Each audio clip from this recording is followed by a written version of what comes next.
আলামিনের হাবিব জনাব মুহাম্মদ রাসূলুল্লাহ সাল্লাল্লাহু আলাইহি ওয়াসাল্লাম বলেছেন, কিয়ামতের ময়দানে আল্লাহর কসম করে বলছি, সেদিন জাহান্নামীদের ভীষণ কষ্ট হবে আর জান্নাতীদের জন্য অত্যন্ত আসান হবে, অবস্থাটা খুবই আরামের হবে।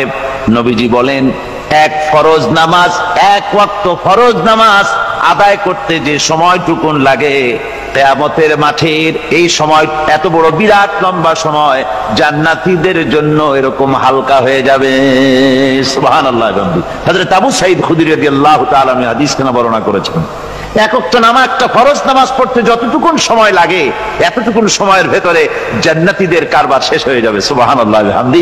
আর ওদের কারবার তো শেষই হবে না। وَيَوْمَ تَشَقَّقُ السَّمَاءُ بِالْغَمَامِ وَنُزِّلَ الْمَلَائِكَةُ تَنزِيلًا। ওরা ফেরেশতা দেখতে চায়। সেদিন আসমান সমূহ বিদীর্ণ হয়ে মেঘ পুঞ্জ বেরিয়ে আসবে, আত্মপ্রকাশ করবে। তার ভেতর থেকে ফেরেশতারা ক্রমাগত নাজিল হতে থাকবে। আর অবস্থাটাই হবে, আল মুলকু ইয়াউমাইযিনিল হাক্কু লিররহমান ওয়া কানা ইয়াওমান আলাল কাফিরিনা আসীরা। আর সেদিনে বাদশাহী হবে কেবলমাত্র রহমানেরই। ওয়া কানা ইয়াওমান আলাল কাফিরিনা আসীরা। আর সেই কিয়ামতের দিন, সেই সময়টা হবে কাফেরদের জন্য বড়ই কঠিন। এখানে কিয়ামতের কিছু কথা বলা হচ্ছে, কিছু আভাস দেওয়া হচ্ছে যে আসমান সমূহ বিদীর্ণ হয়ে মেঘ পিণ্ড বেরিয়ে আসবে এবং তার থেকে ক্রমাগত ফেরেশতারা নাজিল হতে থাকবে। আল্লাহর হাবিব বলেছেন, কেউ যদি কিয়ামতের দৃশ্য দেখতে চায় সেজন্য সূরা ইজা শামসু কুবিরাত ওয়া ইজা সামাউন ফাতারাত, ইজা সামাউন শাক্কাত, এই সূরাগুলি যেন পড়ে, তাহলে কিয়ামতের দৃশ্য তার চোখের সামনে প্রতিভাত হবে। কিয়ামতের দৃশ্যটা আসলে কেমন হবে সেই সূরাগুলি তেলাওয়াত করলে সে বুঝতে পারবে। যেমন আল্লাহ পাক বলছেন, إذا السماء فطرت وإذا الكواكب انتثرت وإذا البحار فجرت وإذا القبور بعثرت। যখন আকাশসমূহ চূর্ণ বিচূর্ণ হয়ে যাবে আর তারকাসমূহ বিক্ষিপ্ত হয়ে পড়বে, সমুদ্র মহাসমুদ্রগুলি দীর্ণ বিদীর্ণ হয়ে যাবে, কবরগুলি সব উদ্গীরণ করে দেবে, তার মধ্যে যা আছে সে সবগুলি। আবার আল্লাহ পাক বলেন, ইযাশ শামসু কুবিরাত ওয়া ইযান নুজুমুন কাদারাত ওয়া ইযাল জিবালু সুয়্যিরাত। সূর্য যখন ঢেকে যাবে, তারকাগুলি যখন বিপর্যস্ত হয়ে যাবে আর পাহাড়গুলি যখন চালিয়ে দেওয়া হবে, এই দৃশ্য তোমরা দেখতে পাবে।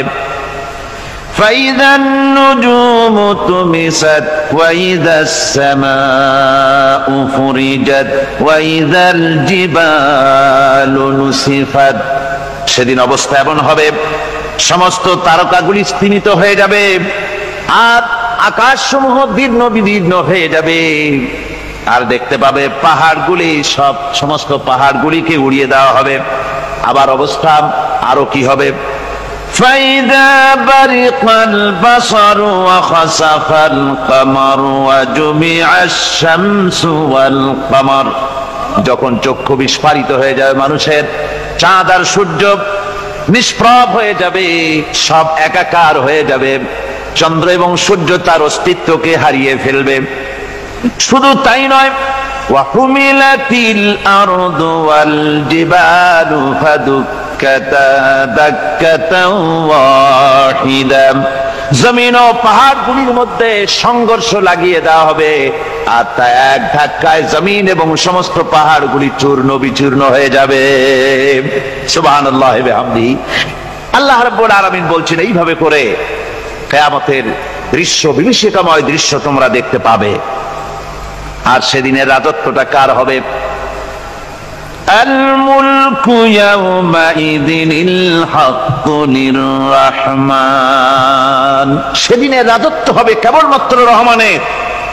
অর্থাৎ যেসব কৃত্রিম বাদশাহী দেখে তোমাদের চোখে ধাঁধা লেগে গিয়েছে, তোমাদেরকে দুনিয়ার বাদশাহী দেখে তোমরা ধোঁকায় পড়ে গিয়েছো, এসব বাদশাহী কিছুই টিকবে না সেদিন। সেদিন শুধু বাদশাহী থাকবে একমাত্র আল্লাহ পাকের। কার থাকবে বাদশাহী? যারা বলেন কার? আল্লাহ রাব্বুল আলামিন যখন কিছুই থাকবে না ঘোষণা করবেন লিমানিল মুলকুল ইয়াউম লিল্লাহিল ওয়াহিদুল কাহ্হার। আজকে কার রাজত্ব? চারিদিক থেকে আওয়াজ আসতে থাকবে, পরাক্রমশালী আল্লাহ রাব্বুল আলামিনের রাজত্ব আর কারো নয়। হাদিস শরীফে এসেছে, বুখারী মুসলিম শরীফের হাদিসে এসেছে, আল্লাহর নবী বলেন আল্লাহ রাব্বুল আলামিন তখন তার এক হাতে আকাশ মণ্ডলীকে ধারণ করবেন, আর এক হাতে জমিনকে ধারণ করবেন। আকাশ মণ্ডলী এক হাতে, জমিন এক হাতে। এভাবে আল্লাহ রাব্বুল আলামিন বলবেন আইনাল জাব্বারুন আইনাল মুতাকাব্বিরুন। কোথায় সেই স্বৈরাচারীরা? কোথায় সেই দুর্বিনীত অহংকারী স্বৈরাচার যারা আমার জমিনের উপরে, আমার মানুষের উপরে রাজত্ব চালিয়েছে? তারা আজকে কোথায়? কোথায় সেই অহংকারীরা? আল্লাহ পাক সেদিন যে বলবেন, সেদিন তো বলবেন, কিন্তু দুনিয়ার মাঝেও স্বৈরাচার যারা, অহংকারী যারা, তাদের শাস্তি পৃথিবীর বুকেও দেন, আর সেদিন তো দিবেনি। কত স্বৈরাচার আমরা দেখলাম, কত অহংকারী দেখলাম, যাদের তর্জনী হেননে লক্ষ কোটি কোটি মানুষ উঠতো আর বসতো। তাদের জিল্লাতির সঙ্গে আল্লাহ রাব্বুল আলামিন কতজনকে বিদায় করে দিলেন। ফুলের মালা নিয়ে কুলাতে পারে নাই, পা থেকে শুরু করে গলা পর্যন্ত ফুলের মালা দিয়া ডুবাই দিল ভক্তরা। আবার আল্লাহ রাব্বুল আলামিন এমন শাস্তি দিলেন, ফুলের মালার পরিবর্তে জুতার মালা নিয়ে জেলের মধ্যে ঢুকাইয়া দিলেন। ঠিক কিনা গণ? অহংকারী আর স্বৈরাচার যারা হয়, আল্লাহ পাক এভাবে তাদের দৃষ্টান্ত দেখিয়ে দেন। আমরা কত দেখলাম, 9 বছরের রাজা 10 বছরের সাজা। পৃথিবীর মুখে যারা অহংকার করে, যারা স্বৈরাচার হয়, আল্লাহর আইনকে যারা বৃদ্ধঙ্গুষ্টি প্রদর্শন করে, আল্লাহ পাক তাদের জমিনেও দেখান। এখানে চূড়ান্ত ফয়সালা আল্লাহ করেন না, আসল ফয়সালার জায়গা তো আছেই, তবে এখানে নমুনা দেখায় দেন। কিন্তু মুশকিল হচ্ছে, ইতিহাসের সবচাইতে বড় শিক্ষা হলো ইতিহাস থেকে মানুষেরা শিক্ষা গ্রহণ করে না। একজনে যে কাম করে বিপদে পড়ে, আর একজন এসে আবার সেই পথেই অগ্রসর হয়, নিশ্চিত মৃত্যুর পথে। আমার বন্ধুগণ, আল্লাহ পাক বলছেন সেই দিন আমার রাজত্ব হবে, আর কারো রাজত্ব হবে না। ওয়াকানা ইয়াওমান আলাল কাফিরিনা আসীরা। আর ওই দিনটা, ওই কিয়ামতের দিন হবে কাফেরদের জন্য সবচাইতে কঠিন। সবচাইতে কঠিন হবে কাদের জন্য? কাফেরদের জন্য। কাফের কারা? কাফের হচ্ছে তারা যারা নাকি আল্লাহর আইনকে অস্বীকার করেছে, আল্লাহকে অস্বীকার করেছে, আল্লাহর আইনকে অস্বীকার করেছে। ওরা কি? কাফের। কুফর শব্দের অর্থ হচ্ছে গোপন করা। এই জন্য অন্ধকার রাতকে আরবিতে কাফের বলা হয়েছে, অর্থাৎ যা সব জিনিসকে অন্ধকার দিয়ে ঢেকে দেয়। তো কুফর হচ্ছে সেই জিনিস যা মহাসত্যকে ঢেকে দেয়, সত্যকে, মহাসত্যকে ঢেকে দেয় যেই জিনিস, সেটাকে কুফর বলা হয়। আর এই কাফের অন্ধকারে ঘুরে মরে, সে কোন আলোর খোঁজ পায় না। আল্লাহ রাব্বুল আলামিন বলেন, কাফেরদের কথা এখন শোনাচ্ছেন আল্লাহ পাক, ওয়াল্লাযীনা কাফারু আউলিয়াউহুমুত তাগুতু ইউখরিজুনাহুম মিনান নূরি ইলাজ যুলুমাত। যারা কাফের, যারা কুফরি অবলম্বন করেছে, তাদের সাহায্যকারী আর পৃষ্ঠপোষক হচ্ছে তাগুত। তাগুত বলা হয় সেই শক্তিকে যে শক্তি শুধু নিজেই আল্লাহর আইন অমান্য করে বসে থাকে না, বরং অন্যদেরকেও আল্লাহর আইন অমান্য করতে বাধ্য করে। ওদেরকে আরবিতে কি বলা হয়? তাগুত বলা হয়। আর এই তাগুতি শক্তি, এই তাগুত হয় তার সাহায্যকারী, যা তাকে আলো থেকে টেনে অন্ধকারের ভেতরে নিয়ে যায়। আর কাফের হচ্ছে আল্লাহ পাকের ভাষায় অর্থাৎ কোরআনের ভাষায় কাফের হচ্ছে সবচাইতে নিকৃষ্ট প্রাণী, সবচাইতে নিকৃষ্ট জীব, মহাসত্যকে যারা অস্বীকার করেছে, যারা আল্লাহকে মানে না, যারা আল্লাহর কোরআনকে মানে না, যারা ইসলামকে স্বীকার করে না, তারা সবচাইতে নিকৃষ্ট প্রাণী। আল্লাহ রাব্বুল আলামিন বলেন, ইন্না শাররাদ দাওয়াবি ইনদাল্লাহিল্লাযীনা কাফারু ফাহুম লা ইউমিনুন। নিশ্চয়ই আল্লাহর জমিনে সব বিচরণশীল জীব যত আছে, আল্লাহ বলছেন আমার জমিনে বিচরণশীল জীব যত আছে তার মধ্যে সবচাইতে নিকৃষ্ট প্রাণী হলো যারা ঈমান আনে নাই, যারা বিশ্বাস করেন আমি আল্লাহকে, যারা পরকালকে বিশ্বাস করে নাই, যারা কোরআনকে বিশ্বাস করে নাই, যারা ইসলামকে বিশ্বাস করে নাই, পৃথিবীর মধ্যে তারা সবচাইতে নিকৃষ্টতম প্রাণী। আল্লাহ বলেন শুধু নিকৃষ্ট জনক নিকৃষ্ট প্রাণী বললেই সারে না, এরা হলো চতুষ্পদ জানোয়ারের মতো। কে বলতেছেন? আমি বলছি না, কিন্তু আল্লাহ পাক বলতেছেন চতুষ্পদ জানোয়ারের মতো কাফেরেরা। وَمَثَلُ الَّذِينَ كَفَرُوا كَمَثَلِ الَّذِي يَنْعِقُ بِمَا لَا يَسْمَعُ إِلَّا دُعَاءً وَنِدَاءً। এই কাফেরদের দৃষ্টান্ত হচ্ছে সেই রাখালের মতো, যে রাখাল তার পশুদেরকে ডাকে, আর ওই পশুরা একটা ডাক শোনে মাত্র, কিন্তু কি যে বলে তা তো পশুতে বোঝেন। কথা বুঝতে পেরেছে? সুম্মুন বুকুমুন উমিয়ুন ফাহুম লা ইয়াকিলুন। এরা বোবা, এরা বধির, এরা অন্ধ, এ কারণেই কোনো কথা বোঝে না। এরা চতুষ্পদ জানোয়ারের চাইতেও নিকৃষ্ট। যাদেরকে আমি আল্লাহ বলেন, যাদেরকে আমি চোখ দিলাম, চোখ থাকতে হক দেখলো না, সব দেখলো। হক দেখে নাই চোখ দিয়া, এই চোখ দিয়া সব দেখলো। নারীর সৌন্দর্য উপভোগ করলো, আর নারীর অঙ্গ প্রত্যঙ্গ নিয়ে নানা ধরনের গল্প লিখলো, কবিতা লিখলো, কিন্তু এই সৌন্দর্য যিনি দিলেন তারেও চিনল না। আছে না কত কবি আমাদের দেশে? আমার দেশের সেই কবি জাতীয় পুরস্কার পায় যে কবি নারীর বিশেষ বিশেষ অঙ্গ নিয়ে বেশি করে নির্লজ্জ কবিতা লিখতে পারে, ওই হলো সবচেয়ে বড় কবি। আমার বন্ধুগণ,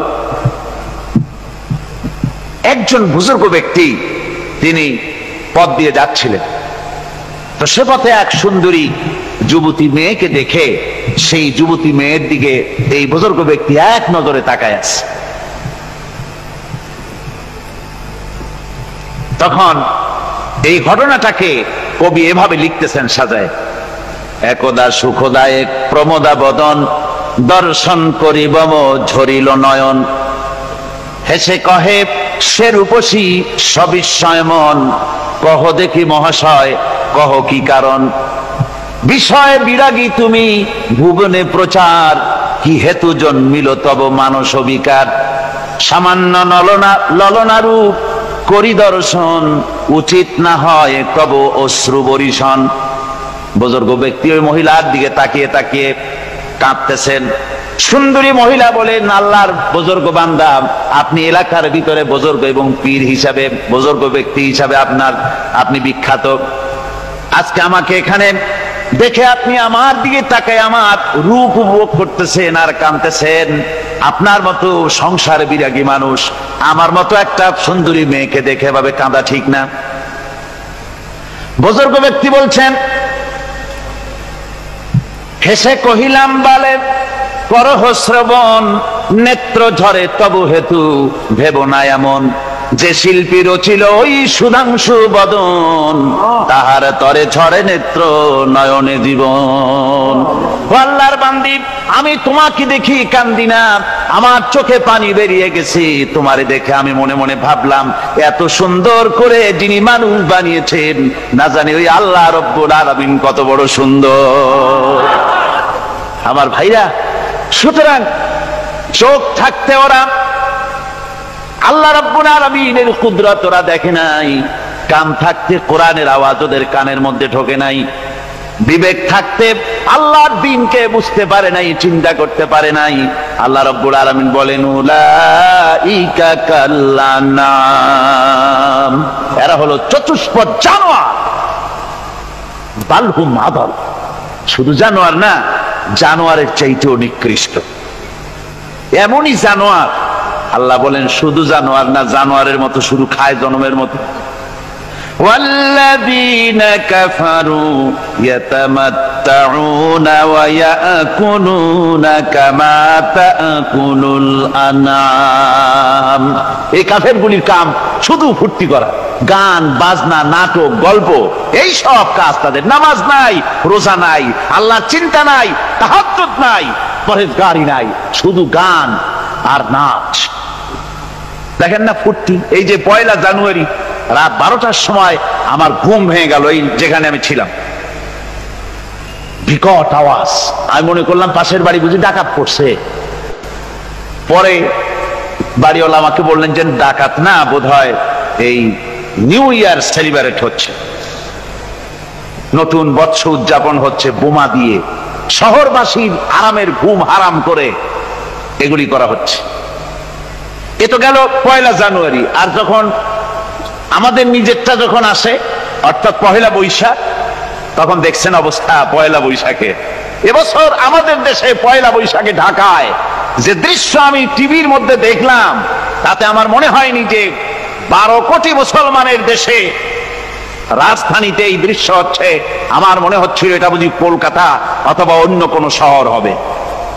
আমি দেখলাম সমস্ত যুবক যুবতী, নারী পুরুষ, বিভিন্ন বয়সের লোক সব একসঙ্গে রাস্তায় নেমেছে, নাচতেছে। তার মধ্যে বুদ্ধিজীবী আছে, শিক্ষিত লোক আছে, সমানে নাচতেছে। আর তাদের মুখোশ পরা, বানরের মুখোশ, কুকুরের মুখোশ, শূকরের মুখোশ, ঘোড়ার মুখোশ, পাপী শিয়ালের মুখোশ, এই মুখোশ পরে এভাবে নাচতেছে। আমি চিন্তা করলাম, নববর্ষের সাথে কুত্তার মুখোশের সম্পর্ক কি? নববর্ষের সাথে পাপী শৃগালের মুখোশের সম্পর্ক কি? তাহলে ওরা কি বলতে চায় যে আগামী বছরটা আমরা কুত্তার ভূমিকায় অ্যাক্টিং করব, অথবা শৃগালের মতো ধূর্তামি করব জাতির সাথে? তারপরে কি করলো? সকাল বেলায় যুবক যুবতী 1 বৈশাখ সূর্য উদয়ের আগে রমনা লেকের পাড়ে গিয়ে সব দাঁড়িয়েছে বাসন্তী রঙের শাড়ি পরে। তারপরে সেখানে দাঁড়িয়ে সূর্য উদয়ের পানে তাকিয়ে সকাল বেলায় ভাবে করজোর করে বলছে, এসো হে নববৈশাখ স্বাগতম হে। নববৈশাখ অলক্ষে বোধহয় এটা শুনে বলতেছে, বাবাজিরা আমারে ডাকতেছো, অপেক্ষা করো, আমি আসতেছি।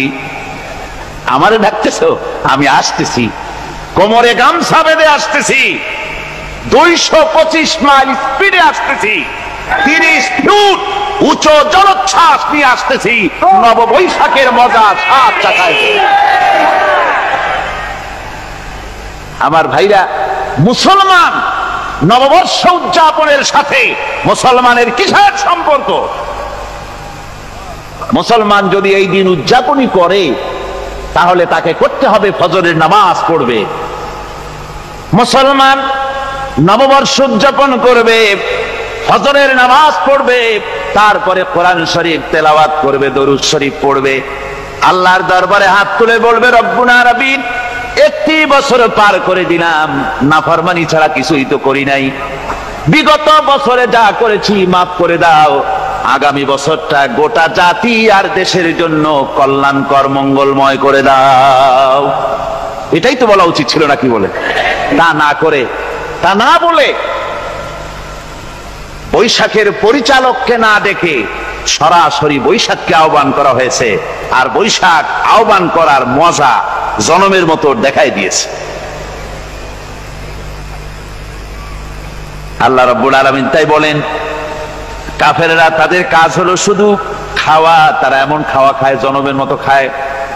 ইয়াকুলুনা কামা তাকুলুল আনাম, জানোয়ারে যেমন খায় ওই রকম খায়। তার মানে খায়, একটু বিসমিল্লাহ কয় না, খায়া যখন ছেড়ে দেয় তখন আলহামদুলিল্লাহ বলে না, বাহাত দিয়ে খায়, আবার বাহাত দিয়ে খায়।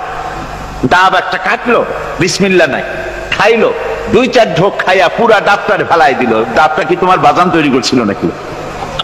একটু বিসমিল্লাহ বললা না, একটু শুকরিয়া আদায় করলাম। আমি গত এই ডিসেম্বর গেল, ডিসেম্বরের 16 তারিখ আমেরিকা থেকে এসেছি। ওখানে দেখলাম তারা প্রতি নভেম্বর মাসের শেষ বৃহস্পতিবার থ্যাঙ্কস গিভিং ডে অবজার্ভ করে। তা আমি জিজ্ঞেস করলাম, থ্যাঙ্কস গিভিং ডে জিনিসটা কি? ওরা বলল, এটা হচ্ছে এই যে গড আমাদেরকে সারা বছর ভালো খাওয়াইছে, আমাদেরকে ভালোভাবে পড়াইছেন, সুন্দর রেখেছেন, এই জন্য আমরা গডকে থ্যাঙ্কস দেই নভেম্বরের এই শেষ দিনটিতে। সারা বছরের ভালো খাইছি, ভালো থাকছি, এই জন্য গভর্নমেন্টকে মানে গডকে থ্যাঙ্কস দিলাম। আমি আমার আলোচনায় সেখানে বললাম যে দেখেন, রাশিয়ার সাথে আমেরিকার পার্থক্য তো এখানে, ওরা গডকে অস্বীকারই করেছে, গডই মানে না। আর এরা গডের নামাজ রোজা বা ইবাদত কিছু করুক আর না করুক, গডের অন্তত একটা ধন্যবাদ দেয়। ওরা ওদের ডলারে লিখেছে, ইন গড উই ট্রাস্ট, প্রত্যেকটা ডলারে লেখা আমরা গডে বিশ্বাস করি। তো শুকর আদায় করলে তো আল্লাহ বাড়িয়ে দিবেন। আল্লাহ রাব্বুল আলামিনের সুন্নাত হলো, শুকর যদি কেউ আদায় করে আল্লাহ বাড়িয়ে দেন। লা ইন শাকারতুম লাযীদান্নাকুম ওয়া লা ইন কাফারতুম ইন্না আযাবী লাশাদীদ। আমার নিয়ামতের শুকর যদি আদায় করো আমি বাড়ায় দেব, আর যদি নিয়ামতের শুকর আদায় না করো তাহলে মস্ত বড় শাস্তি তোমাদের জন্য রেখেছি। তো আমেরিকা শুকর আদায় করে নিজেরা খাইয়া, কিন্তু ওদের জমিন হলো বিশাল জমি। আমি কয়েকবার গিয়েছি এবং বহু স্টেট সফর করেছি। ওদের জমিন এত ফার্টাইল, জমিনে যদি রীতিমতো তারা ফসল ফলাতো, এই ফসল সারা দুনিয়ার দরিদ্র ভূমুক্ষ জনতাকে খাওয়াইয়া বাঁচাইতে পারত। কিন্তু ওরা তা করে না। ওরা করে কি? ওরা মুনাফার হার, বাজার দর ঠিক রাখার জন্য নির্দিষ্ট পরিমাণ জমিনের ফসল ফলায়, কিন্তু জমিন এতই উর্বর, ওদের মেজারমেন্ট করা, মাপ করা, হিসাব করা ফসল হয় না, ফসল হয় বেশি। তখন বাড়তি ফসলকে তারা প্রতি বছর লক্ষ লক্ষ টন আলু আর গমকে তারা সমুদ্রে নিক্ষেপ করে। তাদের আলু এবং গম সেই সময় তারা নিক্ষেপ করে সমুদ্রে যখন ইথিওপিয়া, সুদানে মানুষ না খেয়ে মরছে। পৃথিবীর বিভিন্ন দেশে মানুষ ক্ষুধার যন্ত্রণায় যখন চিৎকার করছে, আর তাদের এই চিৎকারে আকাশ বাতাস ভারী হয়ে যাচ্ছে, তখন ওরা এই কামটি করছে।